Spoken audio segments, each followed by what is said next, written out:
జై గురుదేవ్. ఓం శ్రీ సాయిరామ్. నీవే సర్వాధిపతివి. దివ్య ప్రేమ స్వరూపులారా, ఈ భూమి మీద నివసించే సమస్త ప్రాణికోటిలోకెల్లా మానవ జీవితం అత్యంత ఉన్నతమైనది, విశిష్టమైనది, శ్రేష్టమైనది, పవిత్రమైనది. అటువంటి జీవితం లభించడం బహుదుర్లభమే. దానిని సద్వినియోగపరుచుకోవాలంటే తప్పక శ్రమించవలసిందే. అయితే ఆధ్యాత్మిక మార్గాన్ని ఎన్నుకొని క్రమం తప్పకుండా సాధన చేయగలిగితే తప్పక సద్వినియోగపడుతుంది. అందుకు వేదాలు, ఉపనిషత్తులు చక్కని మార్గదర్శకమవుతాయి. అయితే క్రీస్తుకు పూర్వం 8000 సంవత్సరాల నాడు ఆధ్యాత్మిక మార్గం వెలుగులోనికి వచ్చింది. ఆనాడు ప్రపంచమంతా ఆటవికంగా ఉంది. కుటుంబ వ్యవస్థ బలోపేతం కాలేదు. జనాభా అతి తక్కువగా ఉంది. ప్రకృతి వనరులు కూడా పుష్కలంగా ఉన్నాయి. భాష, సంస్కృతి, నాగరికత, సాంకేతిక పరిజ్ఞానం వంటివి కనీస స్థాయిలో ఉన్నాయని చెప్పవచ్చు. మానవుడు ప్రకృతికి అనుగుణంగా జీవిస్తూ ఆరోగ్యంగానే ఉన్నాడు. అందువలన ఋషులు అందించిన ఆధ్యాత్మిక జీవన విధానం ఆనాడు సులభంగానే అమలు జరపబడింది. అయితే ప్రస్తుతం సామాజిక పరిస్థితులను గమనించండి. అన్ని రంగాలు పూర్తిగా కలుషితమయ్యాయి. మానవులంతా ప్రకృతికి దూరమై సైన్సు, సాంకేతిక రంగాలను అనూహ్యంగా ఉపయోగించుకుంటూ ప్రకృతిని కళావిహీనం చేశారు. సామాజిక పరిస్థితులు దుర్భరంగా తయారయ్యాయి. అందువలన ఋషులు అందించిన ఉపనిషత్తుల సారాన్ని నవీన మానవునికి అన్వయించడం సాధ్యం కాదు.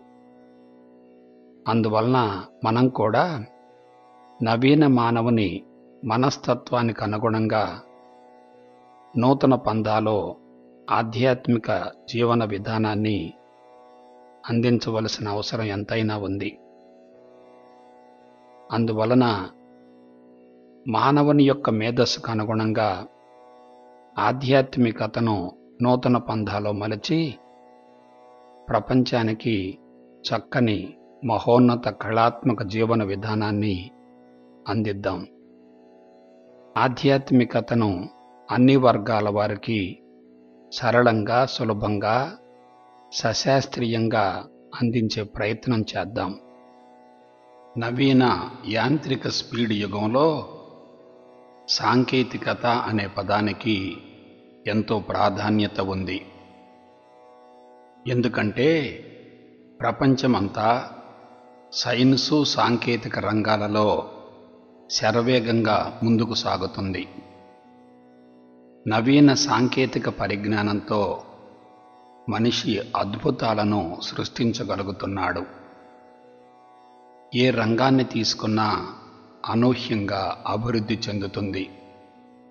కంప్యూటర్లు, వెబ్సైట్లు, ఇంటర్నెట్లు, ఈమెయిల్సు, ఫేస్బుక్లు, శాటిలైట్ల వంటివి ఎన్నో సైన్సు, సాంకేతిక పరిజ్ఞానానికి చిహ్నంగా నిలుస్తాయి. ప్రస్తుతం ప్రపంచవ్యాప్తంగా కనిపిస్తున్న అభివృద్ధి అంతా మానవ మేధస్సు యొక్క ప్రతిరూపమే కదా. ఏ దేశంలోనైతే సైన్సు, సాంకేతిక పరిజ్ఞానం ఎక్కువగా ఉపయోగించబడుతుందో దానిని అభివృద్ధి చెందిన దేశంగా పరిగణిస్తున్నారు. అన్ని దేశాల కంటే దానిని అగ్రగామిగా భావిస్తున్నారు.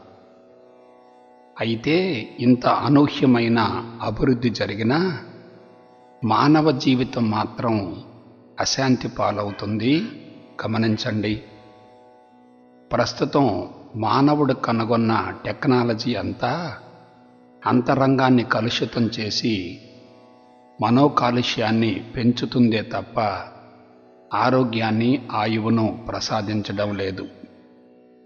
డేటాలు, వృద్ధి రేట్లు పెరుగుతున్నాయి, కానీ విలువైన ఆనందం మాత్రం ఆమడ దూరంలోనే ఆగిపోతుంది. అంటే గత వేలాది సంవత్సరాలుగా మానవుడు తన మేధస్సుకు పదును పెట్టి ఎన్నో అద్భుతాలను కనిపెట్టినప్పటికీ అవన్నీ మనిషిని అన్ని విధాలా బలహీనపరిచాయని చెప్పక తప్పదు. అందుకే ప్రపంచ పరిస్థితులు పూర్తిగా అదుపు తప్పుతున్నాయి. ప్రకృతి విలయ తాండవం చేస్తుంది. మానవులంతా తీవ్రమైన అలజడికి, అసంతృప్తికి, అశాంతికి గురవుతున్నారు. పోటీ ప్రపంచంలో నలిగిపోతున్నారు. ప్రత్యేకించి మేధావి వర్గం తమ ఉనికిని కోల్పోయే ప్రమాదం ఏర్పడింది. దీనిని గురించి కొందరు ఇప్పుడిప్పుడే పరివర్తన చెంది అందుకు గల మూల కారణాలను గురించి అన్వేషణ చేస్తున్నారు. ప్రత్యామ్నాయం కోసం పరితపిస్తున్నారు.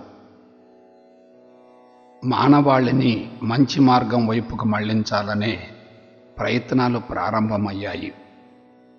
ఈ ప్రయత్నంలో ఆధ్యాత్మికత అనేది కటిక చీకటిలో చిరుదీపంలా, ఎడారిలో వయాసిస్సులా, ఆశాకిరణంలా కనిపిస్తుంది.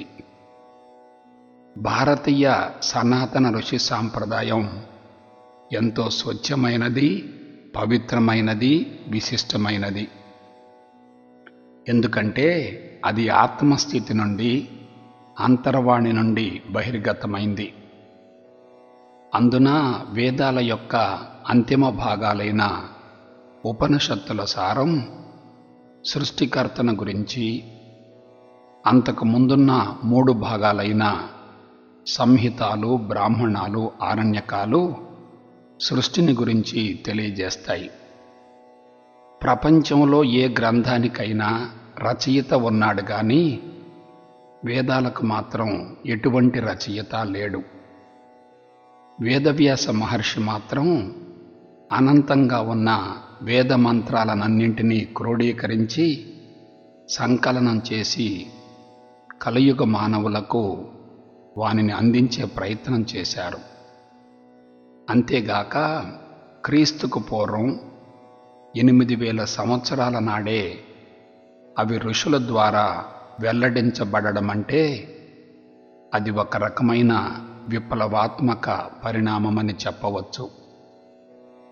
ఎందుకంటే ఈనాడు అభివృద్ధి చెందిన అగ్రదేశాలన్నీ ఆటవికంగా ఉన్నప్పుడే ఇటువంటి మహోన్నత కళాత్మక జీవన విధానం వెలుగులోనికి రావడం అంటే భారతదేశం యొక్క ఔన్నత్యం, విశిష్టత ఎంత గొప్పదో అంచనా వెయ్యండి. అయితే ప్రస్తుతం భారతదేశపు సామాజిక పరిస్థితులను గమనించండి. దేశం సమస్యల సుడిగుండంలో చిక్కుకొని ఉంది. సామాజిక పరిస్థితులు ఎవరూ పరిష్కరించలేని విధంగా క్లిష్టంగా తయారయ్యాయి. ఋషులు దశాబ్దాల తరబడి కఠోరంగా శ్రమించి మానవాళికి అందించిన ఆత్మజ్ఞానమంతా ఎవరికీ ఉపయోగపడడం లేదు. అది కూడా దారి తప్పి వక్రీకరించబడింది. ప్రస్తుతం భారతదేశం పాశ్చాత్య పోకడలకు ఆకర్షింపబడుతున్న కొన్ని వర్గాలు మాత్రం ఆ పరిణామాలను జీర్ణించుకోలేకపోతున్నాయి. అందుకు ప్రత్యామ్నాయంగా ఆధ్యాత్మికత ఉన్నప్పటికీ అది కూడా వైఫల్యం చెందినందువలన దానిని మానవాళికి అందించడంలో వెనుకంజ వేయవలసి వస్తుంది. అందువలన సాంకేతికత అనే అంశాన్ని ఆధ్యాత్మికతకు మేళవించడం అత్యంత అవసరం. అంటే క్రీస్తు పూర్వం నాటి వేద విజ్ఞానాన్ని నవీన మానవుని మేధస్సుకు అనుగుణంగా సాంకేతికంగా మలచి అందించడం అనేది అత్యంత అవసరం. ఎందుకంటే సైన్సు సాంకేతిక పరిజ్ఞానం ఆధిక్యతను సంతరించుకున్న ప్రస్తుత తరుణంలో పాతకాలపు వేదాంత పరిజ్ఞానాన్ని నవీన మేధస్సులు స్వీకరించవు. సున్నితమైన, విలువైన, సూక్ష్మమైన మేధస్సులపై అశాస్త్రీయమైన విధానాలను బలవంతంగా ప్రయోగించకూడదు. అందువలన ప్రపంచమంతటికీ ఆదర్శవంతమైన ఆధ్యాత్మిక జీవన విధానాన్ని నవీన శాస్త్రీయ పంథాలో ప్రవేశపెట్టగలిగితే ప్రస్తుతం మానవాళి ఎదుర్కొంటున్న అన్ని రకాల సమస్యలకు చక్కని పరిష్కారాన్ని చూపవచ్చు. అందువలన మనం ఆ దిశగా నూతన పంథాను అనుసరిద్దాం. ప్రపంచానికి చక్కని మార్గదర్శకాన్ని చూపిద్దాం. ముందుగా అసలు ఆధ్యాత్మికత అంటే ఏమిటో తెలుసుకుందాం. ఆధ్యాత్మికత అంటే నీ గురించి నీవు తెలుసుకోవడమే, నిన్ను నీవు సంస్కరించుకోవడమే, నీలోనికి నీవు పయనించడమే, నీవు ఎవరో అవగాహన చేసుకోవడమే, నీ గురించి నీవు అన్ని కోణాల నుండి ఆలోచించుకోవడమే. దానినే అంతర్ముఖ ప్రయాణం అంటారు. మానసికంగా బాహ్యపరమైన బంధాలనన్నింటినీ వదిలివేయగలగాలి. పూర్ణ జ్ఞానంతో విశ్వమంతటినీ ఏకత్వంగా చూడగలిగిన స్థితికి ఎదగాలి. వాస్తవానికి బంధాలనేవి బానిసత్వాన్ని కలగజేస్తాయి, శక్తిని హరించి వేస్తాయి. అంతర్ముఖానికి, ఆత్మస్థితికి చేరడానికి అవి అవరోధమవుతాయి. ఆత్మస్థితిని అందుకోవడం అనేది ఊహించినంత సులభం మాత్రం కాదు. దానిని గురించి అన్ని కోణాల నుండి విశ్లేషణ చేయగలగాలి. శాస్త్రీయ పంథాను అనుసరించాలి. సద్గురువు యొక్క మార్గదర్శకత అత్యంత అవసరం. జయించవలసిన, అధిగమించవలసిన అంతస్తులు చాలా ఉన్నాయి. ఆధ్యాత్మికతలోని ప్రత్యేకత ఏమిటంటే పుట్టుక నుండి మరణం వరకు, పుట్టుకకు ముందు, మరణం తర్వాత అంశాలను కూడా తెలుసుకునే అవకాశం ఉంది. మానవునికి ఇటువంటి విషయాల పట్ల చక్కని అవగాహన కలిగితే విశ్వమంతటిని గురించి తెలిసిపోతుంది. ఆధ్యాత్మికతను గురించి తెలుసుకుంటే ఇక మనం దేనిని గురించి తెలుసుకోవలసిన అవసరమే ఉండదు. దానిని గురించిన శాస్త్రీయపరమైన అవగాహన లేకపోతే జీవితంలో తప్పక కొరత ఏర్పడినట్లే, అనుమానమే లేదు. అయితే అది వినడానికి, తెలుసుకోవడానికి, రచించడానికి, బోధించడానికి ఎంతో ఆకర్షణీయంగా ఉన్నప్పటికీ అనుభవంలోనికి పొందడం మాత్రం చాలా కష్టం. ఎందుకంటే ఈ చరాచర జగత్తు దేని నుండి ఆవిర్భవించిందో దానిని గురించి తెలియజేస్తుంది.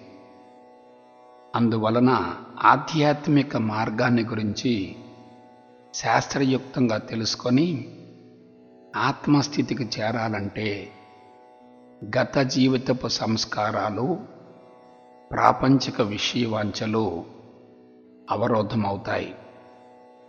మామూలు స్థాయిలో వీరిని అధిగమించడం అసాధ్యమవుతుంది. అందుకే మనుష్యానాం సహస్రేషు కశ్చిద్యతతి సిద్ధయే అన్నారు. వేలాది మందిలో ఒక్కరికో ఇద్దరికో మాత్రమే ఆత్మస్థితిని అందుకునే అవకాశం ఉంటుంది. అది కూడా వ్యక్తిగత జీవితం నియమబద్ధంగా ఉంటేనే ఆధ్యాత్మిక మార్గం పట్ల అవగాహన కలుగుతుంది. ప్రస్తుతం ఎక్కువ మందిలో వ్యక్తిగత జీవితం సమస్యాత్మకంగా మారుతుంది కాబట్టి ఆధ్యాత్మిక మార్గం కూడా కష్టతరంగా మారి కొందరికే సాధ్యమవుతుందన్న భావన బలీయంగా ఉంది. అందుకే అది అందని ద్రాక్ష పండులా తయారైంది. ఎవరికైతే తనను గురించి, తన జీవితాన్ని గురించి చక్కని అవగాహన ఉంటుందో వారికి దైనందిన జీవితంలో ఎటువంటి సమస్యలు ఉండవు. అట్టి స్థితిలో సాధన అతి సులభతరం అవుతుంది. అందుకే లౌకిక జీవితంలో విజయవంతమైనప్పటికీ ఆధ్యాత్మికతను అందుకోవడం కష్టతరమే. ఎందుకంటే ఆ జీవితం కూడా ఎంతో ఆకర్షణీయంగా ఉన్నప్పటికీ ఆ మార్గంలో ఉన్న వారిని మాయ ఆవహిస్తుంది, ఆధ్యాత్మికత వైపుకు మళ్ళకుండా అడ్డుపడుతుంది.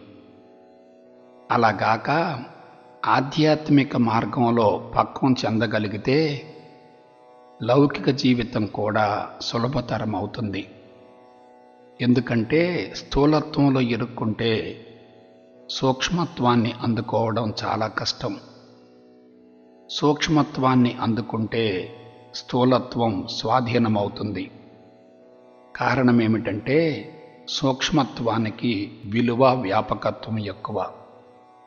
అయితే మనం సాంకేతిక పరంగా విశ్లేషించుకొని క్రమం తప్పకుండా సాధన చేయగలిగితే అతి తక్కువ సమయంలో తక్కువ శ్రమతో ఎక్కువ లబ్ధి పొందవచ్చు.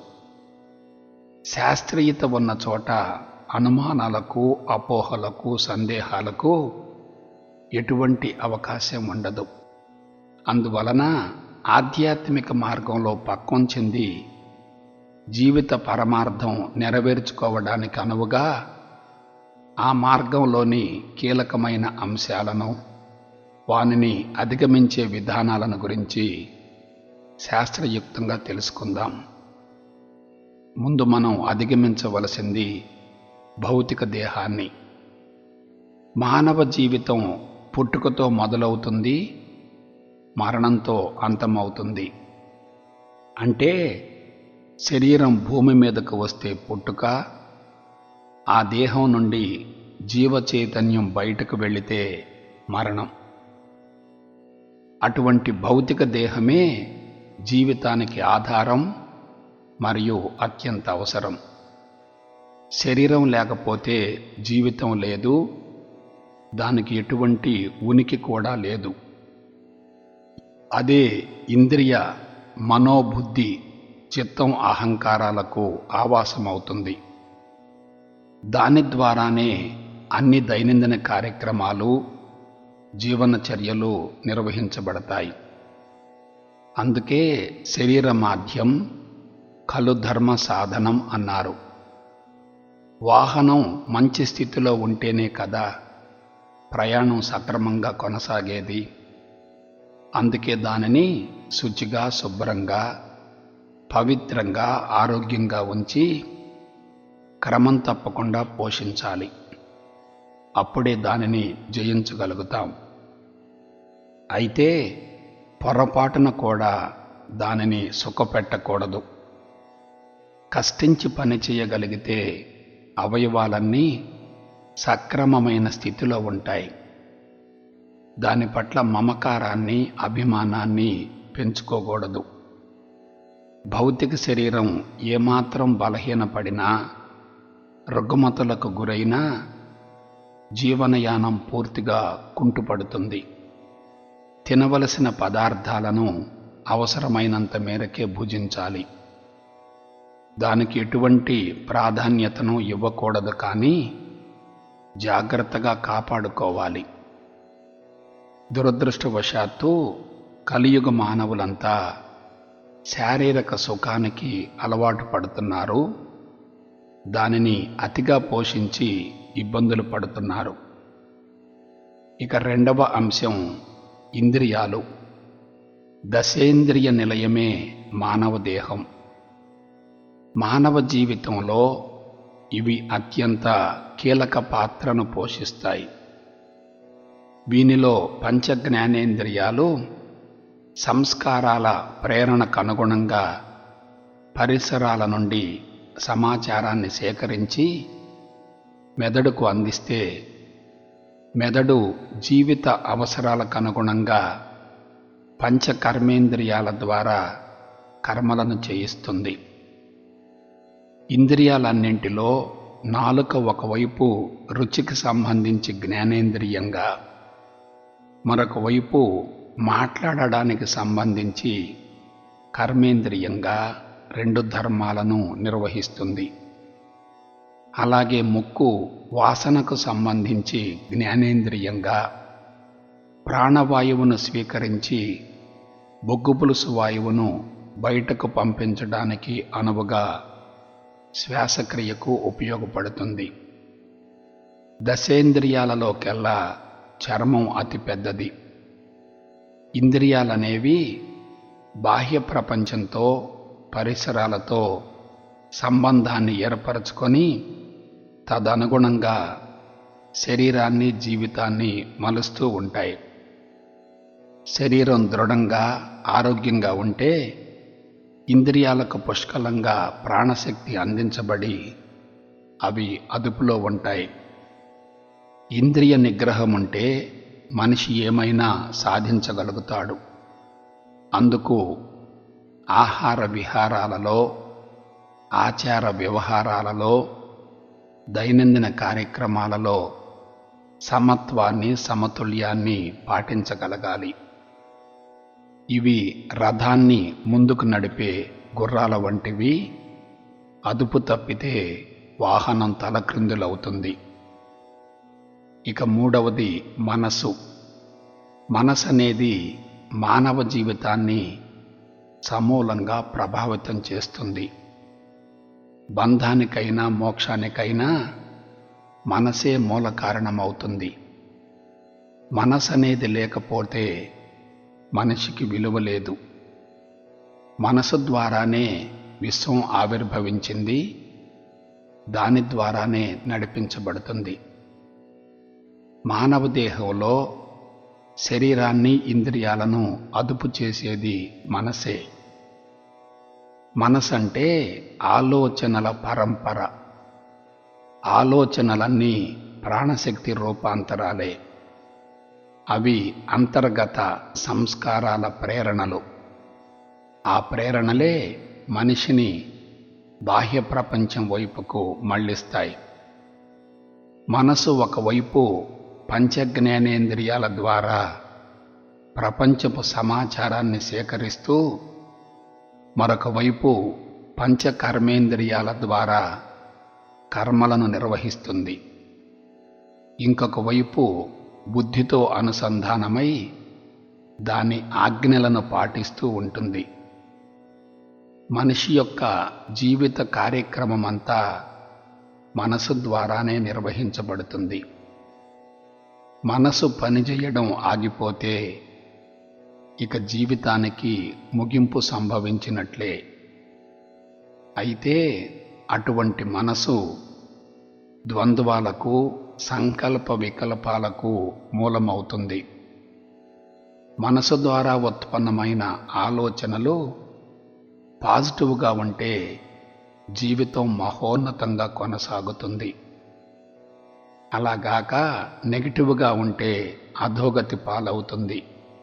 జీవితాన్ని గురించి, సమాజం, ప్రపంచం, ప్రకృతులను గురించి తెలుసుకోవడానికి, అవగాహనకు, అధ్యయనానికి, అన్వేషణకు, పరిశోధనకు మనసు చాలా అవసరం. అయితే ఆత్మస్థితికి చేరి జీవిత పరమార్థం నెరవేర్చుకోవడానికి అది తప్పక అవరోధమే. ఎందుకంటే ద్వంద్వాలను వదిలివేయగలిగితేనే పూర్ణత్వం సిద్ధిస్తుంది. ఇది రథసారథి చేతిలోని పగ్గం వంటిది. ఇక నాలుగవది బుద్ధి. నిర్ణయాత్మకం బుద్ధి అన్నారు. ఇది మనిషి జీవితంలో తీసుకునే అన్ని నిర్ణయాలకు మూలమవుతుంది. ఒక వ్యక్తి తన జీవన విధానంలో తాను తీసుకునే నిర్ణయాలు అత్యంత ప్రాముఖ్యతను సంతరించుకుంటాయి. పరిశీలన, విచారణ, విశ్లేషణ, విచక్షణ, వివేకం వంటి ఉన్నతమైన అంశాలన్నీ బుద్ధితోనే ముడిపడి ఉంటాయి. జీవిత రథాన్ని ఎటువైపుకు మళ్లించాలో, ఎటువైపుకు తిప్పాలో నిర్ణయించే రథసారథే బుద్ధి అవుతుంది. మనసు యొక్క ఊగిసలాటను నిరోధించగలుగుతుంది. వాస్తవానికి సమాధి అంటే ఏమిటి? బుద్ధి సమత్వంలో స్థిరంగా ఉండడమే. బుద్ధి మనసును ప్రపంచం వైపుకు మళ్లిస్తే బంధాలు, ఆత్మ వైపుకు మళ్లిస్తే స్వేచ్ఛ. అంటే మానవ జీవితంలో అత్యంత కీలకమైన పాత్రను పోషించే మనసు మనుగడ అంతా బుద్ధి మీదనే ఆధారపడి ఉంటుంది. ఇది ఒక రకంగా మంత్రితో సమానం. ఒక రాజు వెనుక మంత్రి ఆలోచన విధానం అత్యంత ముఖ్యమైనట్లుగానే మనసు వెనుక బుద్ధి ప్రమేయం కూడా అత్యంత కీలకమవుతుంది. ప్రపంచంలో ఉన్నత స్థాయికి ఎదిగిన వర్గాల వారందరూ బుద్ధిని సక్రమంగా ఉపయోగించుకునే కోవకు చెందిన వారే. బుద్ధి పక్షపాతంలో ఉన్నప్పుడు, సమత్వాన్ని కోల్పోయినప్పుడు తీసుకునే ప్రతి నిర్ణయం ప్రమాదకరమే. అందుకే బుద్ధి సక్రమంగా లేనప్పుడు జంతువుతో సమానమంటారు. జీవితం భౌతిక ప్రపంచంలో కొనసాగాలా లేక ఆత్మ వైపుకు మళ్ళాలా అని నిర్ణయించేది కూడా బుద్ధే. కాబట్టి దానిని సక్రమమైన పంథాలో ఉపయోగించుకోగలిగితే ఇక జీవితానికి పరిపూర్ణత్వం చేకూరినట్లే. ఇక 5వది చిత్తం. దీనిని మానవ జీవితపు సమగ్ర సమాచార పుట్ట అంటారు. అది ఒక రకమైన రాజ్యాంగం అవుతుంది. అనంతమైన మహాసముద్రం వంటిది. విస్తరింపజేస్తే అనంతమవుతుంది, పరిమితం చేస్తే కుంచుకుపోతుంది. దీనిలో గత జీవితాల అనుభవాలు, భౌతిక జగత్తుకు సంబంధించిన రూపనామాలతో కూడిన సమాచారమంతా సంస్కారాల రూపంలో నిక్షిప్తమై ఉంటుంది. పంచ జ్ఞానేంద్రియాల ద్వారా సేకరించబడే సమాచారం కానీ, పంచ కర్మేంద్రియాల అనుభవం కానీ దీని యందే నిక్షిప్తమై ఉంటుంది. ఇది వ్యక్తి యొక్క అంతర సూక్ష్మ ప్రపంచం. దీని ద్వారానే బాహ్య ప్రపంచం ప్రతిబింబిస్తుంది. చిత్తమందలి సంస్కారాలు పక్వం చెందే కొలది మనిషిలో కోరికలు ప్రకోపించి వానిని నెరవేర్చుకోవడం కోసం బాహ్య ప్రపంచంలోనికి ప్రవేశించడం జరుగుతుంది. ఒక వ్యక్తిలో ఈ సంస్కారాలు తమో రజోగుణ సంబంధమైతే చెడు కర్మలు చేసి చెడు కర్మ ఫలాన్ని పొందుతాడు. అదే ఉత్తమ సంస్కారాలైతే ఉత్తమ కర్మ ఫలం సిద్ధిస్తుంది. అందువలన ఒక వ్యక్తి జీవితం, జీవన గమనం, విజయం అపజయం, మంచి చెడు, లాభం నష్టం వగైరా వంటి వానికన్నింటికీ మూలం చిత్తమందలి సంస్కారాలే. సంస్కారాల స్వభావానికి, జీవిత ప్రయాణానికి అతి సన్నిహిత సంబంధం ఉంటుంది. యోగం అంటే చిత్తాన్ని శుద్ధి చేసుకోవడమే. అప్పుడు వృత్తికి అవకాశమే ఉండదు. ఇకపోతే 6వది అత్యంత కీలకమైంది అహంకారం. చిత్తానికి అహంకారానికి అతి సన్నిహిత సంబంధం ఉంటుంది. ఒక వ్యక్తి చిత్తమందలి సంస్కారాల సమగ్ర సమాహారమే అహంకారం అవుతుంది. అహంకారం అంటే భౌతిక జగత్తుకు సంబంధించిన స్వంత మిథ్యా ప్రపంచం. ఇది వ్యక్తికి మారుతూ ఉంటుంది.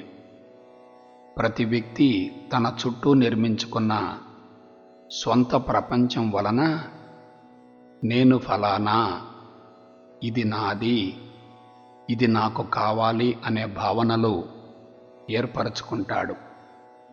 ఆ విధంగా బంధాలు, పరిమితులు, పరిధులు ఏర్పడి వాని నుండి బయటపడలేక, ఇతరులతో కలవలేక, వేరే వారిని కలుపుకోలేక పరిమిత తత్వాన్ని సృష్టించుకుంటాడు.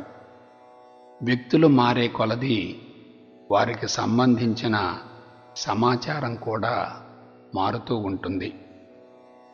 అందుకే ప్రతి ఒక్కరూ ఇతరులతో అనుకూలతను, వ్యతిరేకతను లేక రాగద్వేషాలను ఏర్పరచుకుంటారు. అహంకారం అనేది అతి ప్రమాదకరమైనది. అది వ్యక్తి స్వేచ్ఛను సమూలంగా హరించి వేస్తుంది, వర్గ పోరాటాన్ని పెంచుతుంది, ప్రపంచాన్ని తనకు అనుకూలంగా మార్చుకోవాలని, తాను భౌతికంగా విస్తరించాలనే తపన, ఆరాటం కలుగుతాయి. ఘర్షణ వైఖరి, అసంతృప్తి పెల్లుబుకుతాయి. పాక్షికత, పక్షపాతాలు ఏర్పడతాయి. శక్తి హరించుకుపోతుంది. అటువంటి వ్యక్తి విశ్వం నుండి వేరై కుంచుకుపోతాడు. జీవిత సత్యాలను గ్రహించలేడు. తన మిథ్యా ప్రపంచమే వాస్తవం అనుకుంటాడు. కాబట్టి పుట్టుక నుండి మరణం వరకు మానవ జీవితంలో సంభవించే పరిణామాలన్నింటినీ మనం జీవితంగా భావించవచ్చు. వేదాంతపరంగా ఇటువంటి జీవితం కూడా ద్వంద్వాలతో కూడి ఉంటుంది. ఉదాహరణకు మంచి చెడు, లాభం నష్టం, విజయం అపజయం, గెలుపు ఓటమి వగైరా. స్థూల శరీరం మాత్రం మన కంటికి కనిపిస్తుంది, సూక్ష్మ శరీరం కనిపించదు.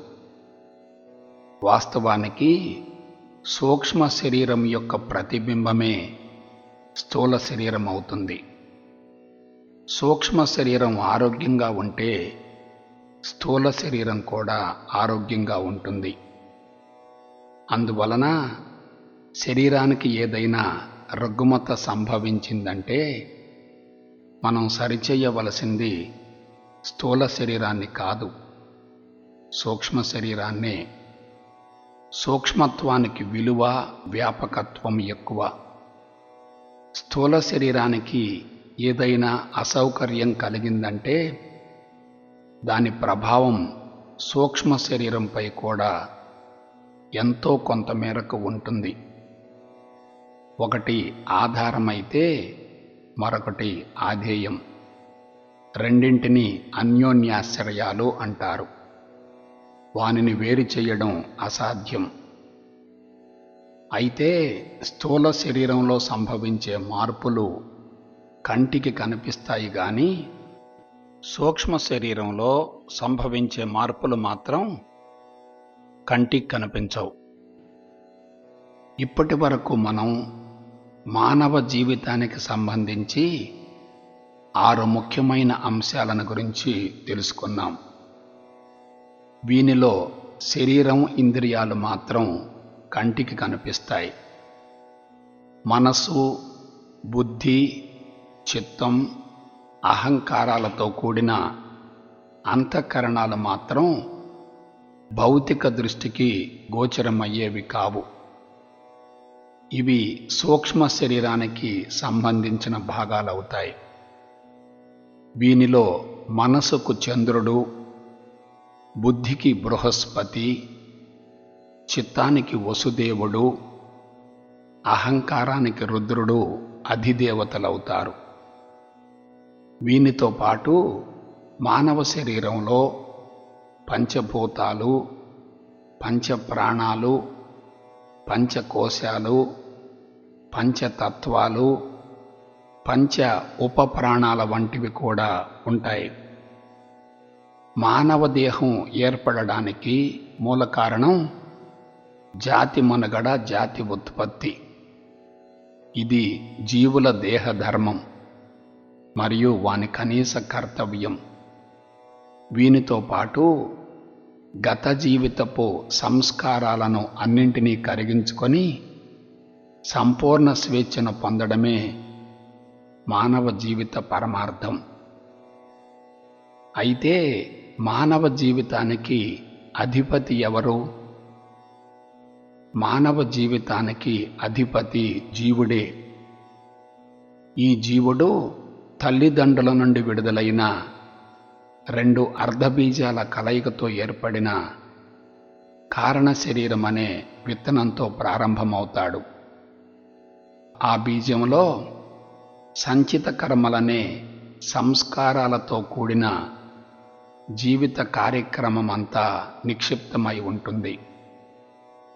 మానవ జీవితానికి సంబంధించి ఆ జీవుడు నెరవేర్చవలసిన ప్రథమ ధర్మం అందమైన, ఆరోగ్యవంతమైన, సంస్కారవంతమైన, నైతిక విలువలతో కూడిన గొప్ప వ్యక్తికి జన్మనివ్వడమే.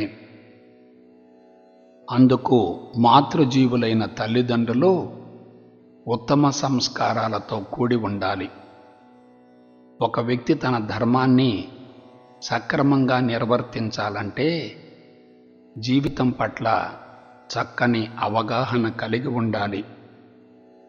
జీవితం అనేది పుట్టుకతో మొదలై మరణంతో అంతమవుతున్నప్పటికీ పుట్టుకకు ముందేమిటి, మరణం తర్వాత ఏమి జరుగుతుంది, ఇటువంటి విషయాలను గురించి శాస్త్రయుక్తమైన అవగాహన ఉండాలి.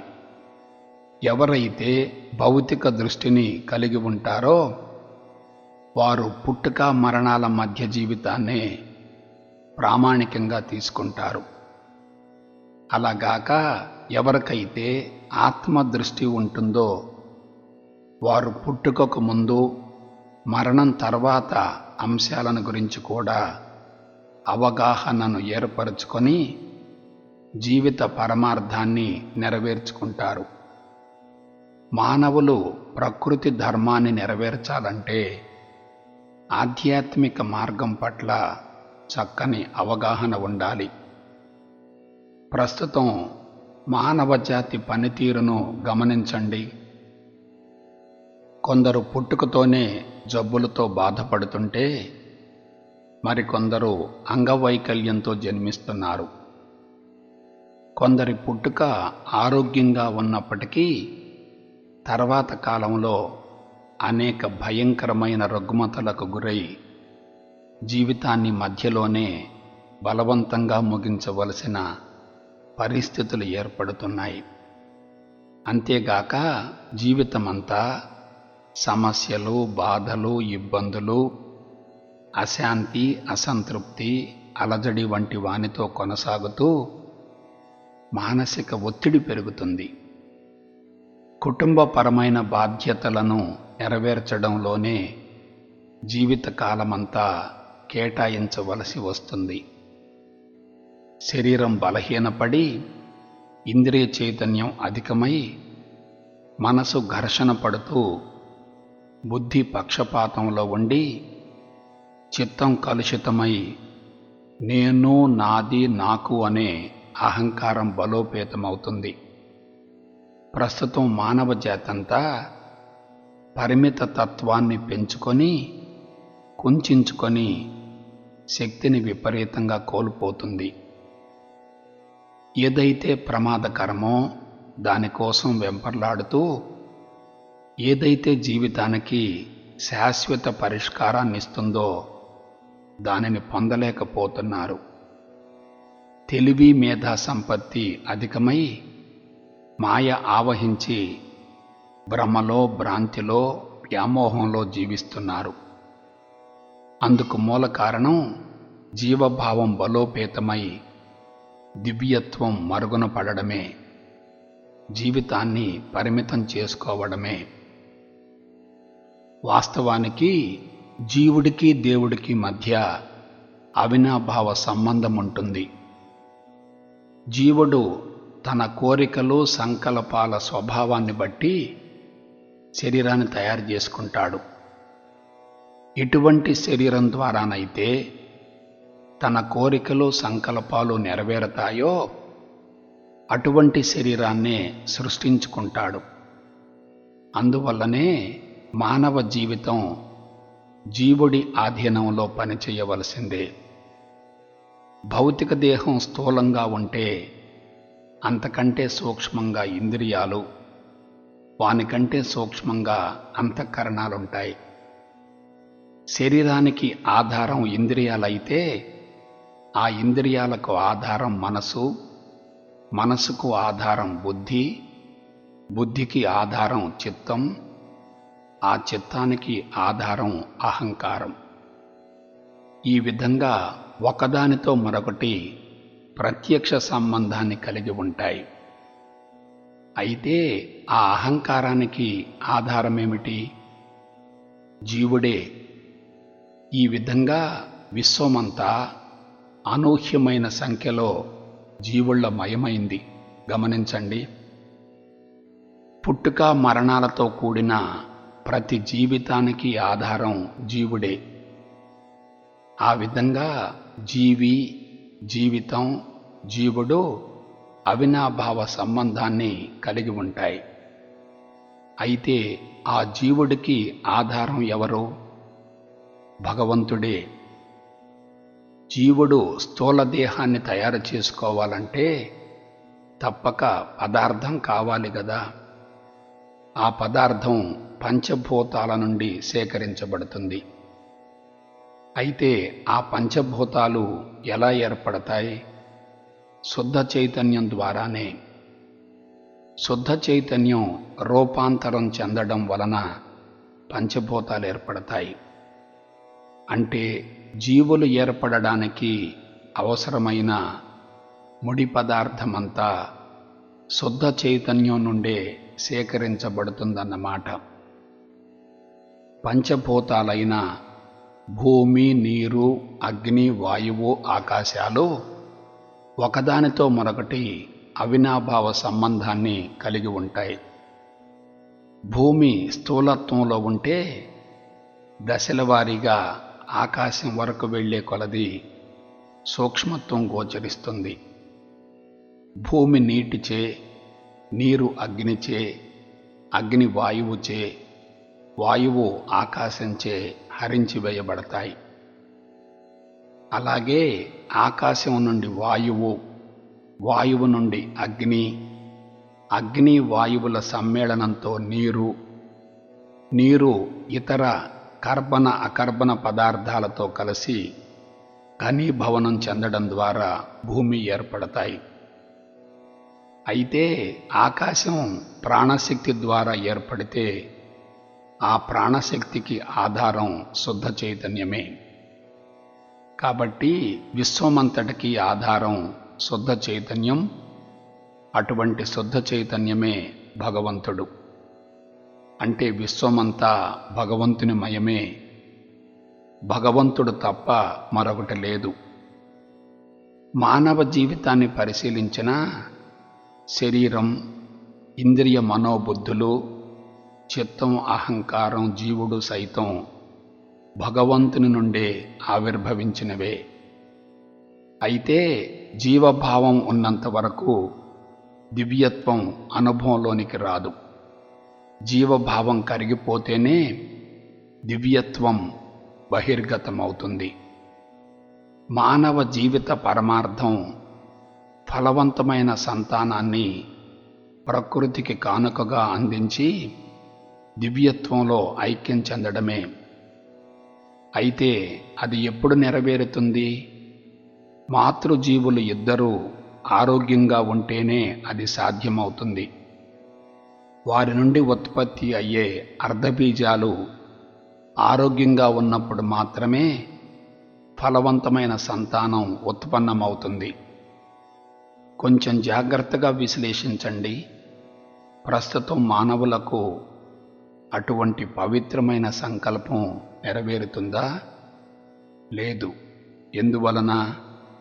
వారి జీవితమంతా బంధాలతో, బాధలతో, సమస్యలతో, ఒత్తిళ్లతో, అసంతృప్తితో కొనసాగుతుంది. అందువలన ఎక్కువ మంది జీవిత పరమార్థాన్ని నెరవేర్చుకోలేకపోతున్నారు. అయితే అందుకు సమూల శాశ్వత పరిష్కారం ఏమిటి? ముందు నీవెవరివో తెలుసుకో. నీవు దేహానివి కాదు, ఇంద్రియ మనోబుద్ధులు కాదు, చిత్తం అహంకారం అంతకన్నా కాదు, జీవుడవు కూడా కాదు. మరి నీవెవరవు? భగవంతుడవే. మానవ దేహమంతా పైనుండి క్రింది వరకు సర్వం భగవంతుని మయమే. అటువంటి భగవంతునివే నీవైనప్పుడు నీకు పరిధులు, పరిమితులు, పుట్టుక, మరణాలు, ఆది అంతాలు ఉండవు. విశ్వవ్యాప్త భావన ఏర్పడితే అసలు శరీరమే లేదు అనే భావన కలుగుతుంది. ఇక అట్టి స్థితిలో జీవుడు కరిగిపోతాడు. ఇక జీవితం ఎక్కడిది? ఒకసారి ప్రకృతిని గమనించండి.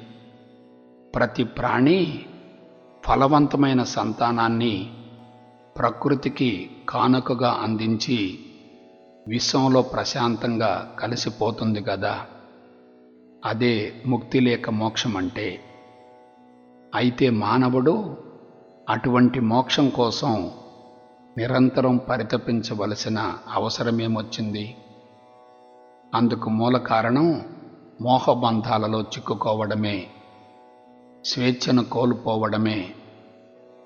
సంపూర్ణ స్వేచ్ఛ నుండి ఆనందం, ఆనందం నుండి మనశ్శాంతి, మనశ్శాంతి నుండి ఆరోగ్యం, ఆరోగ్యం నుండి సుదీర్ఘ ఆయువులు సంక్రమిస్తాయి. భారతదేశంలో ప్రస్తుతం అమలులో ఉన్న ధ్యాన విధానాలను గమనించండి. అవన్నీ రూపనామాలను మననం చేసుకోవడమో, మంత్రాలను జపించడమో, వ్యక్తులను ఆవాహనం చేసుకోవడమో, ఏదో ఒక శక్తి తనను నడిపిస్తుందనే భావనలో మనసును నిరంతరం పనిచేయిస్తున్నారు. పైగా ఆశించి సాధనలు చేయడం అతి ప్రమాదకరం. ఆశించింది అందితే సంతృప్తి, అందకపోతే అసంతృప్తి. భగవంతుని వ్యక్తిగా భావించడం, బయట భగవంతుని వెతకడం అనేది అతి ప్రాథమికమైన విధానం. ఒక రకంగా జీవుడిని, భగవంతుడిని వేరు చేయడం. దానివలన బాహ్యముఖ ప్రయాణం పెరుగుతుంది. నేను వేరు, భగవంతుడు వేరు అనే భావన పెరుగుతుంది. ద్వంద్వాలు వెలుగులోనికి వస్తాయి, ఏకత్వం సిద్ధించదు. అంతేగాక మనసు పనిచేస్తుంది కాబట్టి ద్వంద్వాలు ఆధిక్యతను సంతరించుకొని కుదిరింది, కుదరలేదు అనే అంశాలను పరిగణనలోనికి తీసుకోవడం వలన రెండింటి మధ్య ఘర్షణ జరుగుతుంది. మనసు బలోపేతమై సూక్ష్మమైన ప్రాణశక్తి విపరీతంగా హరించుకుపోతుంది. కొందరు శరీరాన్ని పూర్తిగా అశ్రద్ధ చేసి గంటల తరబడి కఠోర సాధనలు చేయడం వలన ఒక దశకు చేరిన తర్వాత శరీర అవయవాలు పూర్తిగా బలహీనపడి పనిచేయక పటుత్వాన్ని కోల్పోయి దీర్ఘకాలిక రుగ్మతలు సంభవించే అవకాశం ఉంది. అందుకే ఆధ్యాత్మిక మార్గంలోనికి ప్రవేశించిన వారిలో అనేక మంది భయంకరమైన రుగ్మతలకు గురై మరణించిన సందర్భాలు కోకొల్లలున్నాయి.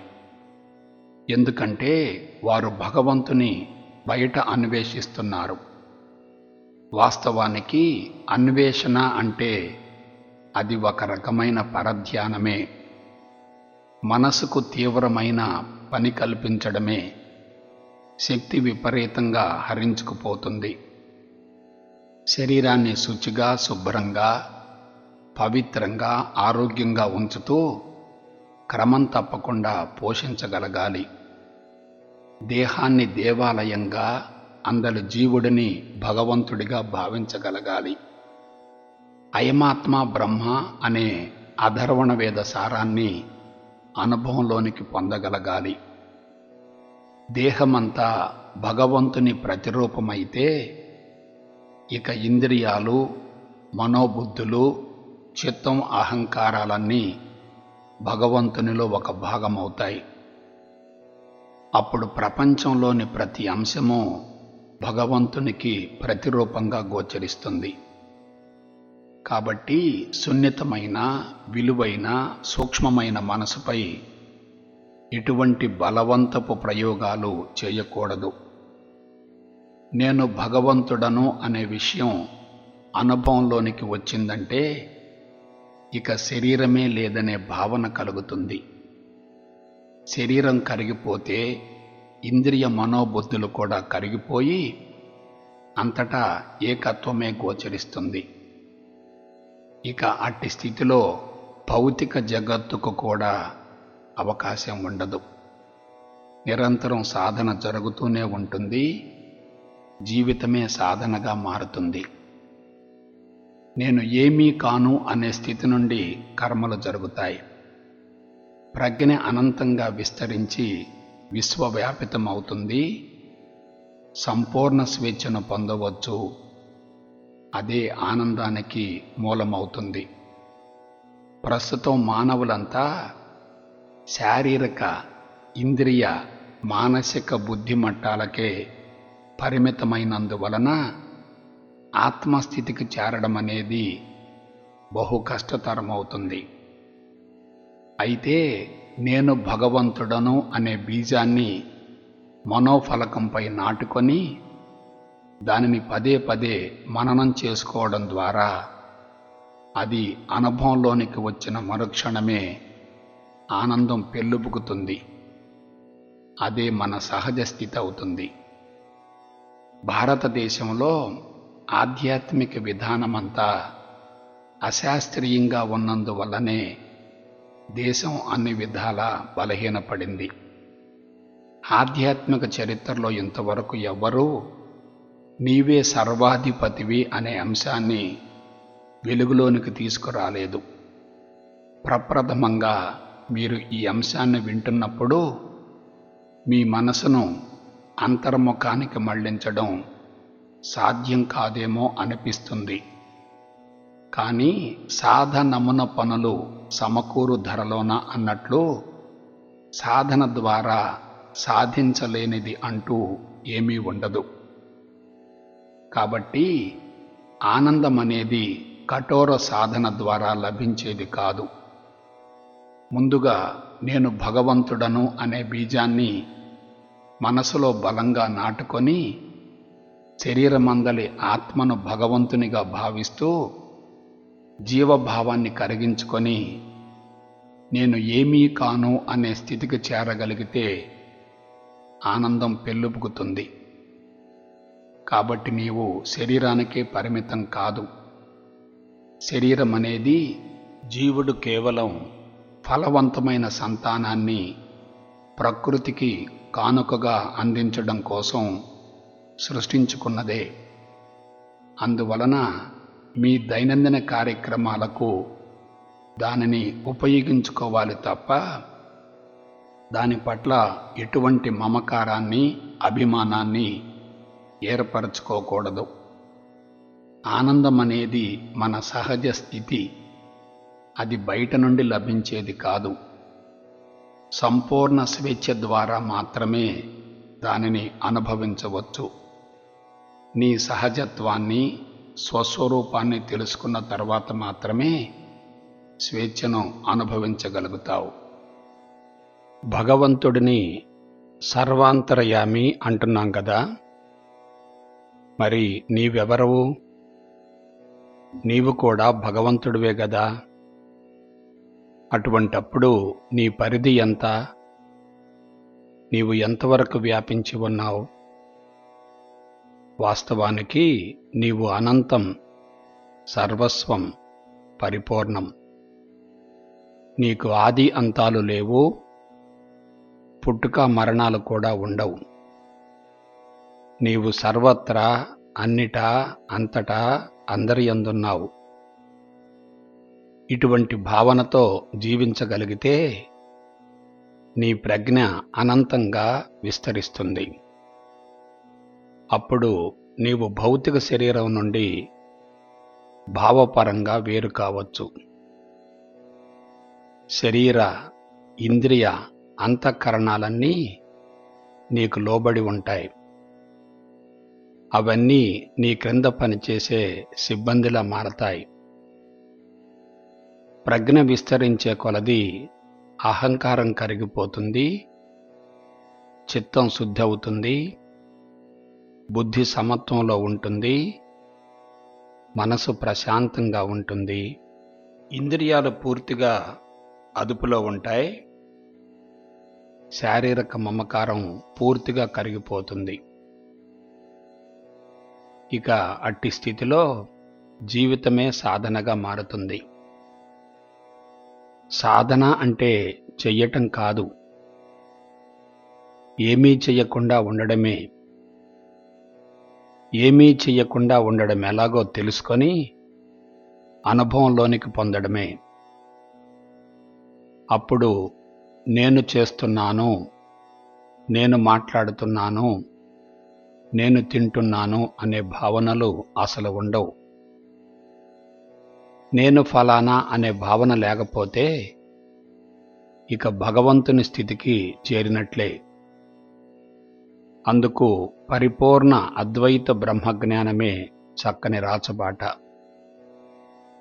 పూర్ణజ్ఞానం లభించిన తర్వాత విశ్వమంతా ఒకటిగానే కనిపిస్తుంది, మాయ తొలగిపోతుంది, సత్యదర్శనమవుతుంది.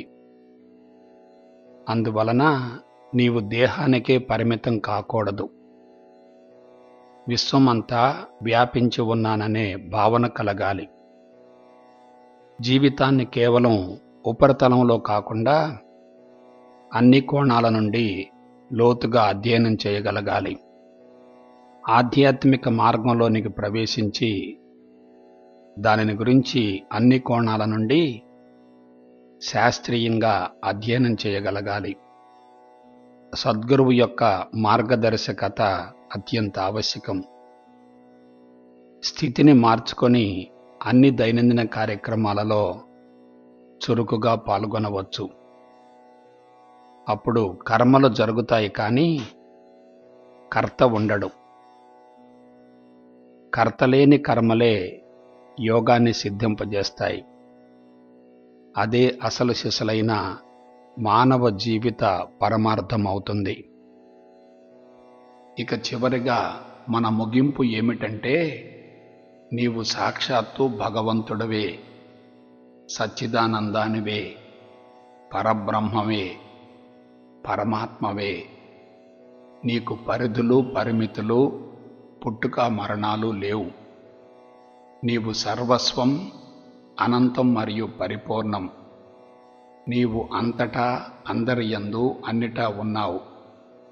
నీవే విశ్వానికి సర్వాధిపతివి. నీ నుండే ఈ చరాచర జగత్తు ఆవిర్భవించి తిరిగి నీలోనికే లయం చెందుతుంది. కాబట్టి ఫలవంతమైన సంతానం అనే జీవిత ధర్మం నెరవేరిన తర్వాత జీవుడు పరిధులను కరిగించుకొని జీవించి ఉండగానే విశ్వంలో కలిసిపోవాలి.